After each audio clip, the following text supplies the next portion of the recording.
back in the bag again. Whoa, yeah, yeah. Hello, everyone, and welcome to the Splash City Basketball Podcast, where we talk hoops in the land of 10,000 lakes. I am your host, Steve Hartman.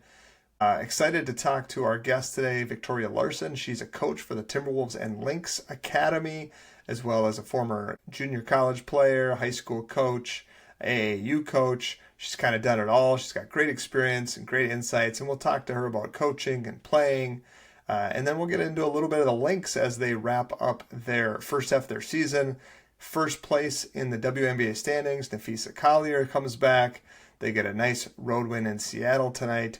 And just head in with a lot of momentum and a lot of high hopes. It's going to be championship or bust, it feels like, which maybe the Lynx and Cheryl Reeve kind of have that goal every year. But this year, coming into the season, I think expectations were a little lower, maybe just in the national realm with some new players, some turnover on the roster. Didn't quite know yet what we had with Olivia Miles. Collier was going to be out, and here they are at first place, and they look very strong. They look like the real contender. They look like the favorite at this point. So exciting times to be a Lynx fan. So Victoria and I will talk more about that later. Another topic I wanted to discuss today was Niko Medved getting a contract extension. Golden Gopher men's basketball coach extends his contract. It just kind of shows that Mark Coyle and the administration over at the U feel confident in him after just one season. There's some continuity on this year's roster. There's talk. I've even seen some national people talk about potentially the Gophers being a bubble team this year. And so we'll see how things shake out, of course. But, I think there's a lot of excitement amongst Gopher faithful that they have the right coach. They're on the right trajectory. And they just got to go out and prove it and stay healthy. Because last year that was what derailed their season a little bit last year, though they were able to withstand it and put together a strong finish and play some postseason basketball. Another thing I wanted to just bring up related to the Gophers, check out my work. I just did an article. I was out in Vegas for Summer League, as you probably know, and I was just keeping an eye on a lot of the players with ties to the state of Minnesota, whether they played high school here, whether they played college here, or maybe they have some sort of connection to Niko Medved. So I did a kind of a recap on those players and how they performed, chances that they have of making the opening day roster. So check that out at hittingthehardwood.com under the Gophers tab. You'll find that article there. I appreciate you checking that out, and I appreciate you listening to the podcast. So if you don't follow or subscribe, please do that wherever you get your podcasts, Apple, Spotify, Amazon. And then, of course, also if you come across the podcast and you like what you hear, give us a follow, Instagram, TikTok, Blue Sky, Facebook, wherever, YouTube, of course. But would love to hear from you. But, just thanks again for listening. I'm excited for you to all hear my conversation with Victoria Larson. So let's get into that right now. All right, today I'm joined by someone whose basketball journey spans nearly every level on the Minnesota hoop scene. She played junior college basketball at Riverland Community College down in Austin, where she was a deadly, lethal three-point shooter, leaving the school as the program's all-time record holder in steals and second in all-time three-pointers made. Made her mark on the court, jumped to the sidelines, spent some time coaching AAU and at the high school level, and now as a coach with the Minnesota Timberwolves and Lynx Basketball Academy. Welcome, Victoria Larson, to the Splash City Basketball Podcast. Hey, Steve. Thank you for having me. I'm ready to have some fun. Absolutely. Thanks for reaching out. Thanks for wanting to come on, first of all. Really excited to talk to you. I think some of the things you shared about your passion and how you play the game, your approach to players and things now that you're coaching, was really intriguing. So I think it's going to be really fun. I always like to start off kind of asking the general, tell us about your journey. Like you grew up in Wisconsin, played college, JUCO in Austin, Minnesota, and then now you're coaching. Like what's been your journey like, and where did you kind of find your love of the game? Yeah, well, I started basketball late. Well, now especially late when you think about how quickly we have players starting now. But I didn't start playing until sixth grade, um, just because soccer was readily available for kids, starting in second grade. So just started playing, and as soon as I picked up a ball, it came so natural that it was fun. It's fun to be good at things. So, immediately it was a fun sport. And then from there, I got to play. In Wisconsin, they do November and December is girls' season, and then just January and February is boys' season. And I knew the boys' coach was one of my classmates' dad, and he let me practice with them too. So, I got 4 months instead of 2 months, and just fell in love with the work and playing and doing anything basketball related. And then, yeah, got to high school, and we had pretty decent success at Bangor. Now they've gone on, since I've left, they've gone on and won multiple state championships. So the program itself has been on the rise, which is really nice. And then, yeah, when it came to college, I, had my hopes and dreams set on going to Green Bay. I got accepted and was going to make that leap. And then, my ego kind of woke up a little bit and was like, yeah, you're going to sit the bench for 4, maybe 5 years, and that's not what you want. So kind of last minute, I called up a coach at Viterbo University and said, hey, you got any friends that need a player? And so she hooked me up with Susie Hebrink at Riverland. So I ended up there last minute, and it was just kind of a beautiful mess, if you will. And yeah, I had a great career there. I really enjoyed it. I played with an exceptional player out of Austin named Rebecca Acey, just an all-star stud, double-double on accident because she just knew what she was doing when she was doing it. So yeah, super fun. And then after that, I needed to start making money, so I got into coaching because that's where the money is. But started doing that as a side job and haven't stopped since. Nice, nice. So Rebecca Acey, did she go on to play after Riverland? She did not. She had many offers and many people interested, but she was in nursing school. So that was her goal, was to do that, and she, as far as I know, is still doing it and still being exceptional at that as well. So she just, all around a good human, but had the option, but did not go out of Austin for that. The reason I ask is because I think there's a lot of there's a lot of excitement amongst parents, especially when you have a child playing basketball and they're pretty good at it. And the levels, right? Like the levels to basketball are always, I think, fascinating and stark when you see them up close. So like the level from high school to junior college to Division 3 to Division 2, 1, all the way up, right? Like it's just, there's levels to that. What did you notice about going from high school to college basketball being the biggest difference? Just the speed of the game. Everything was 5 times faster. Players are faster. You had to think quicker. Just anything like that. The game itself sped up. Having a shot clock, just mentally speeds you up because you're on a timer.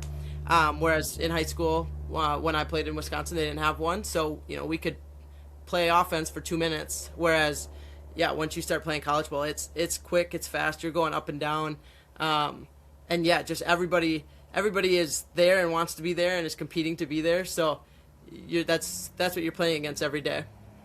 Yeah, with your you mentioned 3-point shooting, kind of a 3-and-D, maybe before that was even like a thing that we talked about. But how do you attribute your 3-point shooting and your progression to becoming a good 3-point shooter? And what was like some of your favorite drills you did?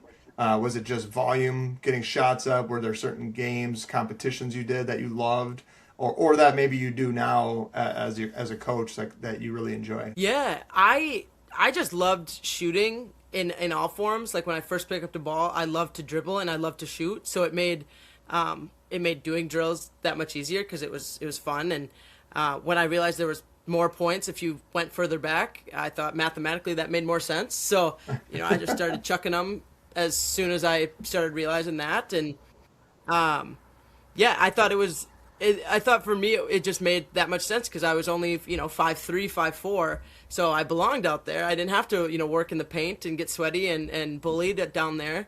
But what I enjoy about making threes is they always provide energy. You could be down by a bunch, you hit a three, people are excited because that's 3 more points closer. You're up by a lot, you hit a three, now you're feeling like, okay, now we're drowning them, we're good. So I think just that energy that shooting deep gives to the game is a lot of fun. Some drills that I liked were ones that you were running up and down the court, right? So you get that pass, you shoot that three, you run down to the next one, you shoot that three, because those felt like fast break threes, which in a game, I don't know much that feels better than, getting a steal and pulling up for three on a fast break. I know as a coach now, I don't like that. But as a player, that was glorious. I loved it.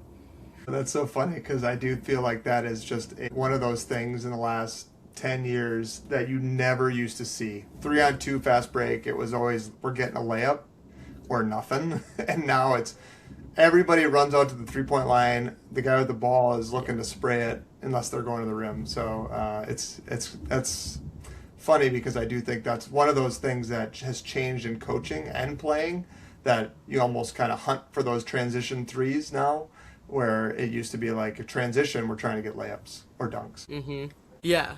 And I like to think that, a lot of things that is accepted now, I was doing, 20 years ago when it was bad, when it was not good basketball, and had to try to convince my coach that this was a good idea and that, this is a smart basketball play. And so I should call him up and just tell him, hey, just so you know, people are making lots of money doing what I was doing back then. So, but yeah, honestly, I think just the excitement of the game, like that's what shooting and 3-pointers do. Yeah, for those of us who can't elevate or aren't uber athletic, the 3-point shot, it becomes your highlight reel, right? Like I was never doing any dunks. I still, never could. And so it was like that was the only way to get the crowd hyped when I had the ball. Defensively, we were joking over email about how something you had said reminded me of me, where, maybe not the most athletic player, but really active on defense. Reading passing lanes.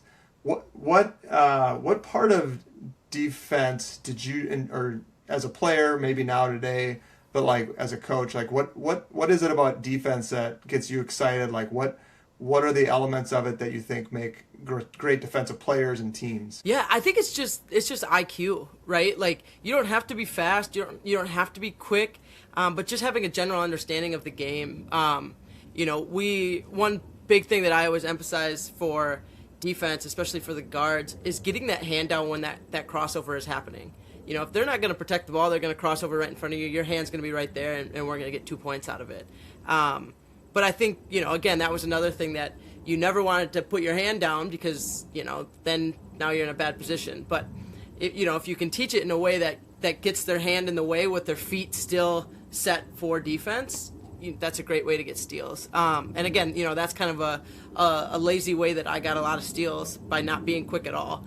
I wish I could say I had, these blazing fast feet and some subtle quickness, but unfortunately that's not the case. I ran with lead in my shoes and had a hitch behind me. So I had to make sure that you just do smart things, and that's kind of what I preach as a coach too. Is because I might not be able to make you faster or quicker or anything, but I can make you smarter, and I can show you that if somebody's trapped here's the only areas that they can pass. So get into those areas. So just that the IQ and the kind of instinct piece is really what I focus on, because especially in season, you're not going to get a big difference in quickness and speed during the season. That's some off-season stuff. So during the season, it's just about between the ears. That's a great point, and I always appreciate high IQ defenders. One thing I've noticed coaching is some kids are just more naturally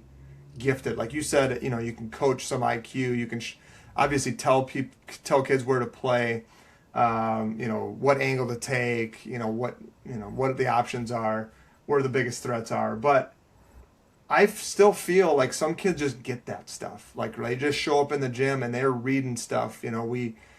I know a couple kids who don't do anything in the off season, but they will show up in November or October and they will know all those angles and all those anticipation things.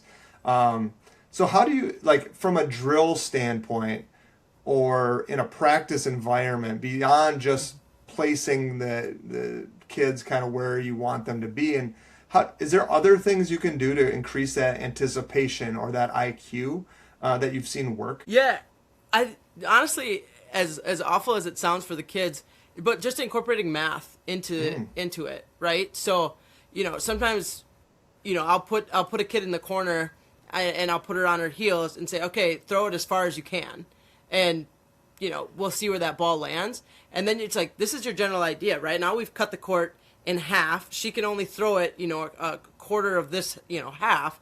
So why are we standing over on the other side in an empty space? So same with, like, if there's two defenders on one, now all of a sudden you realize as a defender you got to play an area and not a person because mathematically you're short. And when you utilize that, because they're doing that in school anyway, right? They're using that logic, that mathematical idea or ideologies throughout school. So that's already their wheelhouse. And then when you implement it to the game, they're like, oh yeah, I know that, duh, like that makes sense. But like you don't think about it unless it's written out for you. So yeah, it's just like, it's ways like that where you can kind of explain to them, what you're saying by having that demonstration and having that easy, quick math lesson for them.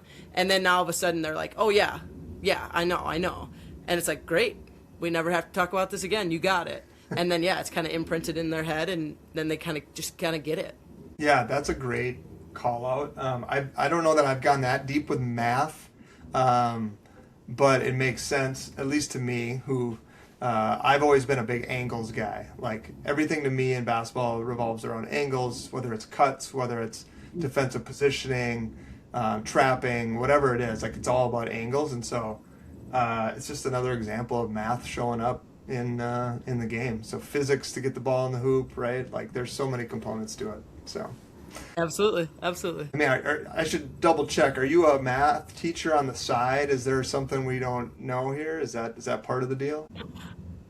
Oh man, I did do long-term sub for math. I did like 6th grade general math and 10th grade geometry, but no, I'm a therapist as my day job, and I will stay that way for a very long time. Math is just a fun thing to have in your life, but not something I want to teach. Well, I would say the therapist part might be good for coaching as well, because there's probably a little bit of self-help. Maybe we need to relate to kids, like all the things, right? So that's probably if you're not going to be a math teacher, the therapist piece probably makes the most sense. So kudos to you for that.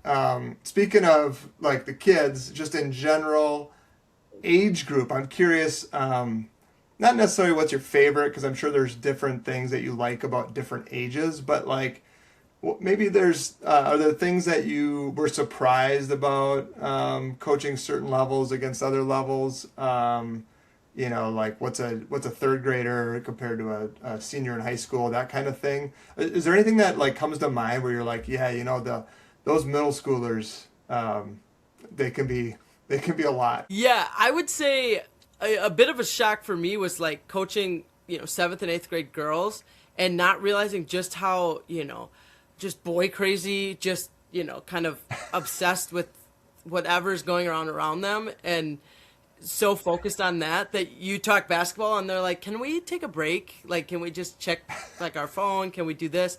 And it just baffled me, because I was like, what do you mean? Like, this is the best time ever to play basketball, and you're so focused on, your snap score or checking Instagram or doing whatever. And it threw me for a loop, because then when you look at the flip side, like 6th grade boys all believe they're going to the NBA. So every single one of them is, doing underhand layups, reverse layups, shooting threes, shooting from half court. So just that difference, even just in the age, is is crazy, the different levels. But I definitely learned that I prefer that 16 to 18. You're getting to know your identity. You're starting to understand your body. You're not having too long of limbs that your body hasn't caught up with, that kind of thing. You're kind of set. So, I enjoy that aspect. Plus, with the mental health side of things, I think, that's an age that I also enjoy as a therapist to work with. So it's just kind of, a perfect storm age for me that I think, works really well with how I coach too. What are your, some of, I guess, must-haves when you're working with kids in terms of basketball? I mean, obviously there's the whole other side, emotional side of it. But like when you are coaching or you're doing something with the academy now, like what are some of the things that you're like, hey, I want every player to leave with X? Offense and defense, one of each or whatever. Yeah. I mean, first off, it's just like fun and energy. Like that's kind of what I bring, especially with the academy, is like, I want you to leave a 1 day, 2 day, 4 day camp excited about basketball and enjoying your time.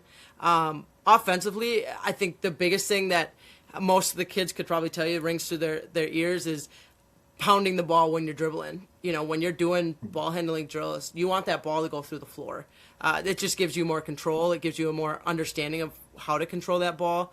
And there's less chance that ball is going to go haywire if you have it under control and you're pounding it through the floor. So oftentimes you'll hear me at camp saying hard, faster, faster, harder, faster, getting it.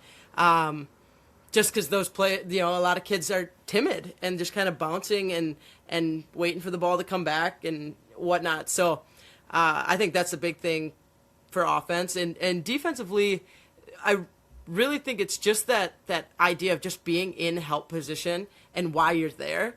Sometimes we just easily just kind of soak off our person but don't understand why. Or then you have some ages, the younger ages, that are glued to their person. Their person does not have the ball and they're guarding them at half court.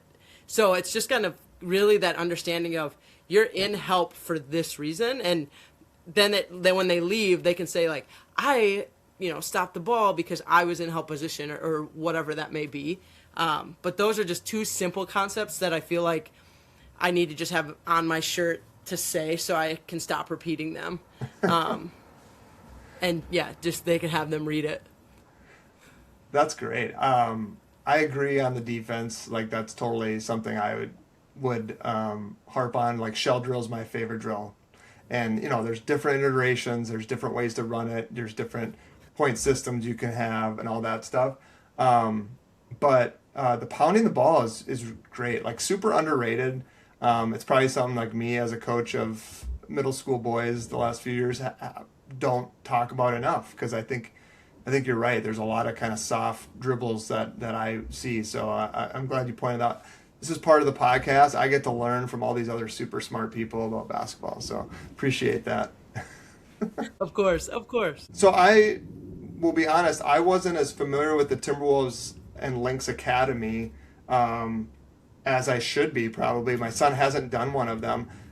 Tell me a little bit about, the organization, like what you guys do, what the mission is, philosophies, things like that related to the academy. Yeah, so it's kind of twofold. The one side is these basketball camps and clinics it's just about getting kids playing basketball, getting them enjoying basketball. Not every kid at this camp is elite and all-star level. Some of them are just starting. Some of them just found a basketball, and so it really is a good entry point for kids that just want to get better, just want to learn more about the game.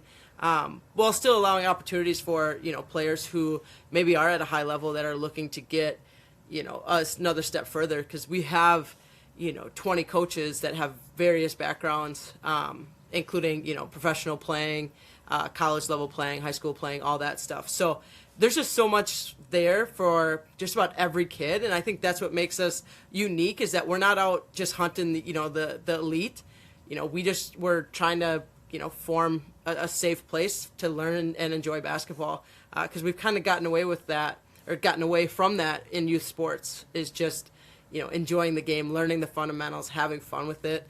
And so the academy, that's, the goal and the mission is to get kids playing basketball. And then the second half of that is just getting kids in the gym, watching the Lynx, watching the Timberwolves, eventually bringing their kids watching the Lynx, watching the Timberwolves, because, we do have such exceptional players right, in our backyard here in the city. So it's that part as well. And oftentimes, like if you go to a clinic, that also includes a game. So you get to go and learn and do a quick hour, 2 hour, 3 hour clinic, and then get to go watch the best of the best play, in the same building that you just did that camp in. So very, very unique, but also, a very needed thing to just get kids playing ball and having fun and not, trying to enter the league in 4th grade.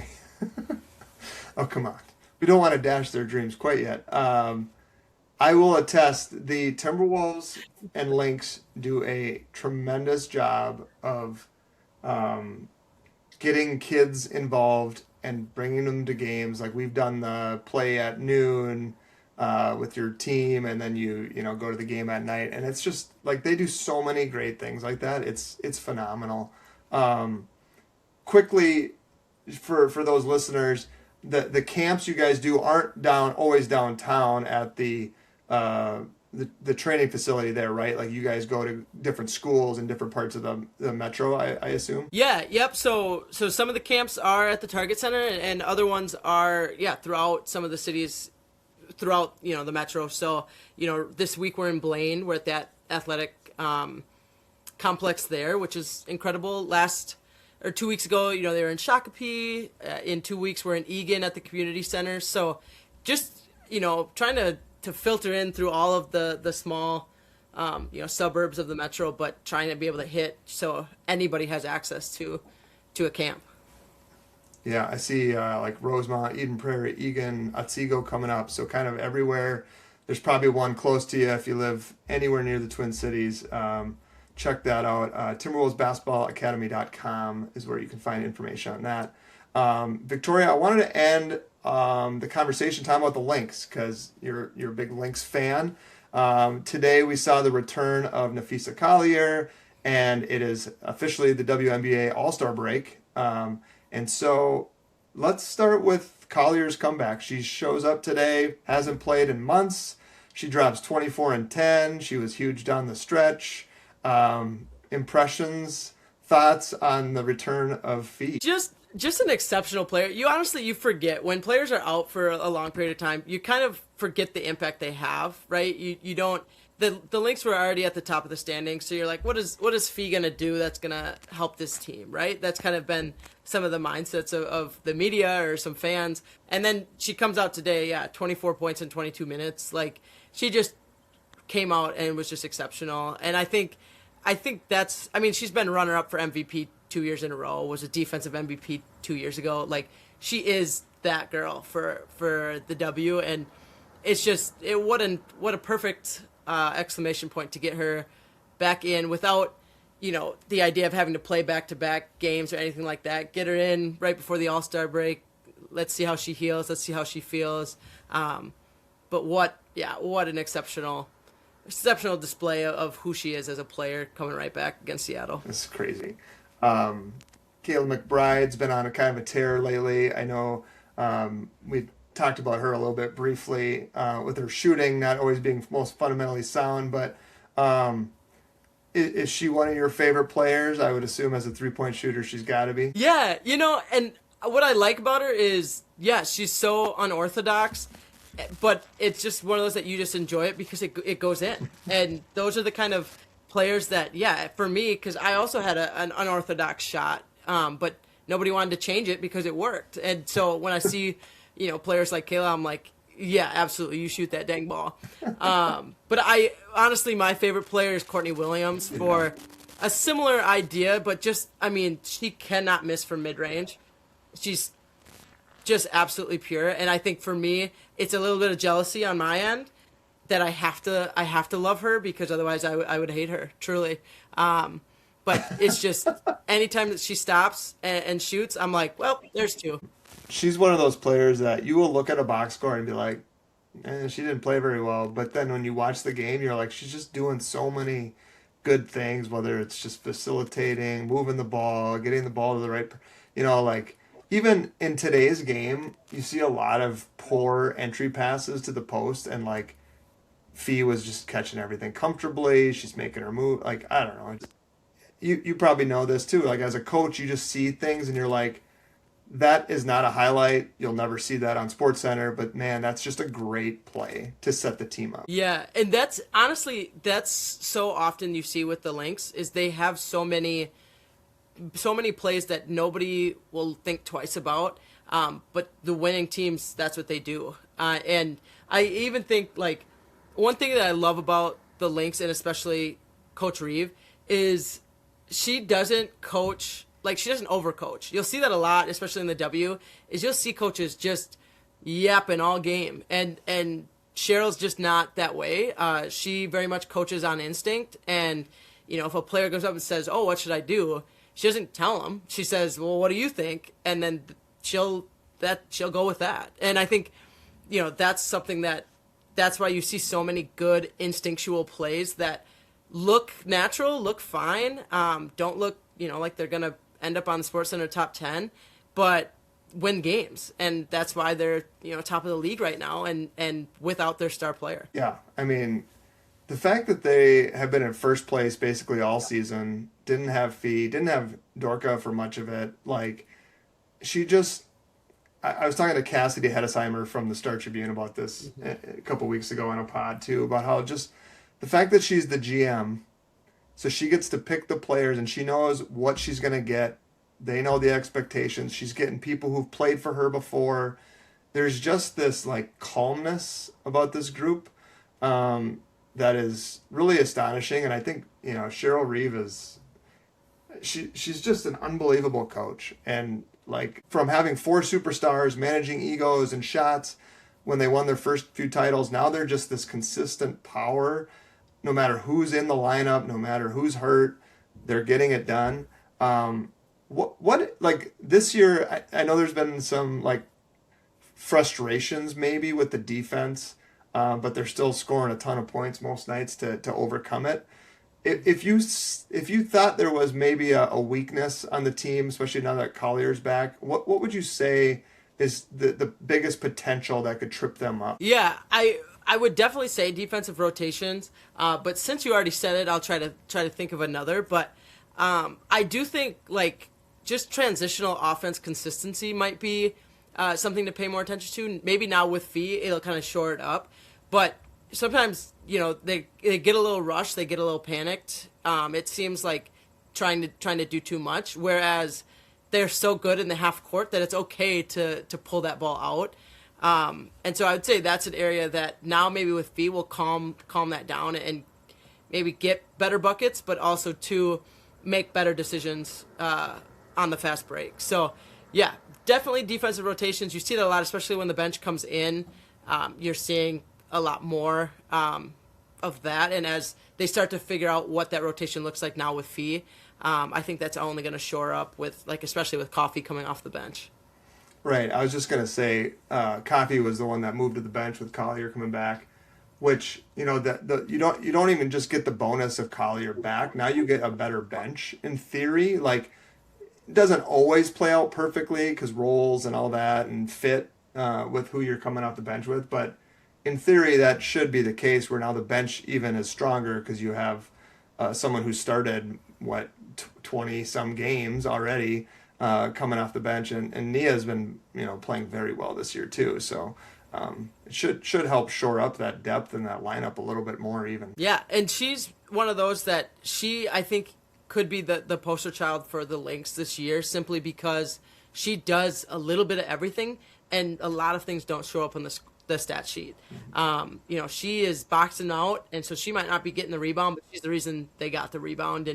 And her ability to stretch the floor, at the 4 position, it is super incredible, especially when, you think about how often Miles drives to the basket. Can't do that if we have 2 people hogging up the paint. So her ability to stretch the floor, I think, was incredible. So I'll be excited for when Miles has time with the bench. she'll get that time with Coffee, and I think those two will just be a tandem for the second line as they come in. Yeah, they could take the Timberwolves could maybe take a lesson here on clogging up the paint, not having floor stretchers. So maybe that'll change this year a little bit. But last thing I wanted to kind of touch on with the Lynx was, the last couple years they've been close. Obviously, they had little injuries in the playoffs last year, kind of derailed them. They got hung up against the Aces, who are great. The Aces are obviously a very good team.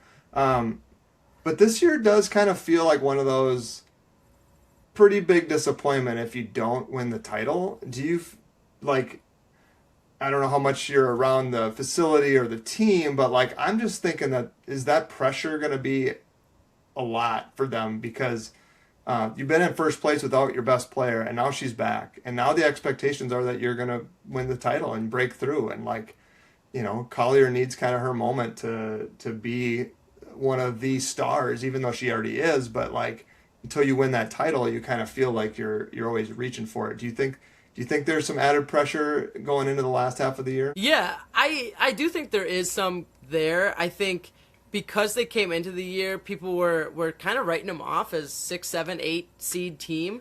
I think they've kind of defied those expectations, but those aren't the expectations that were in the gym. When they walk into their practice facility, they walk by 4 trophies. And I think that's just a reminder that, it really is that or bust for, at least the foreseeable future. But I think when you look at just the team as a whole and the season as a whole, obviously drafting Olivia Miles ended up being fantastic, and we could go on and on about how that happened and why that happened.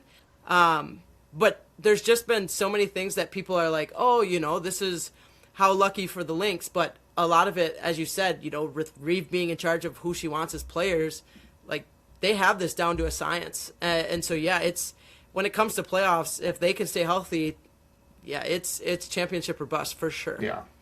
It should be an exciting second half. I definitely thought we'd see Collier right after the All-Star break. I just thought, why push anything? Just you get that extra time, but a little warm-up game, a little tease to the fans of what may be to come. It gets everybody kind of juiced. So it should be a really fun second half of the season and hopefully a long playoff run through October. So, Victoria, appreciate you coming on. Anything you want to plug? We talked about the Lynx Academy, but anything else you want to hype up or talk about as long as I got you? Man. Well, for the next hour, I'm going to talk. No, I'm just kidding. But I do think, just throwing in a plug for the people who vote for, the coach of the year, rookie of the year, MVP stuff, just plug it in Cheryl Reeve, because again, she's not flashy. She doesn't do anything that sticks out to, the everyday Joe fan.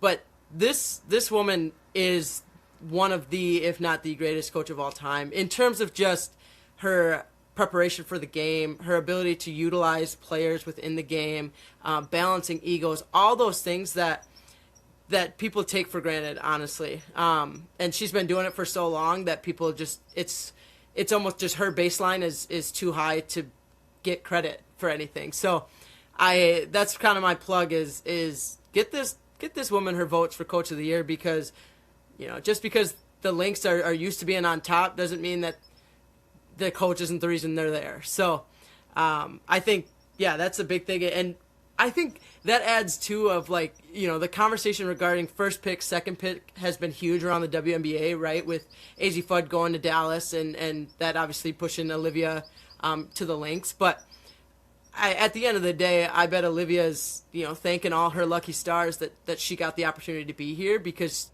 she got to a team that has a coach that's willing to let her be herself and shine and not have to force her into a system or force her into a style of play that doesn't work. And so she's getting to play instinct basketball. And when you're able to do that, now all of a sudden you don't have to think, you just get to play. So I dislike the conversation around first and second pick, because I think they ended up where they needed to go.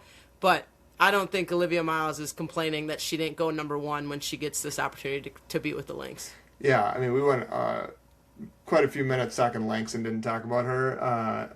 But yeah, she's unbelievable. Obviously, Reeves able to put her in good positions, but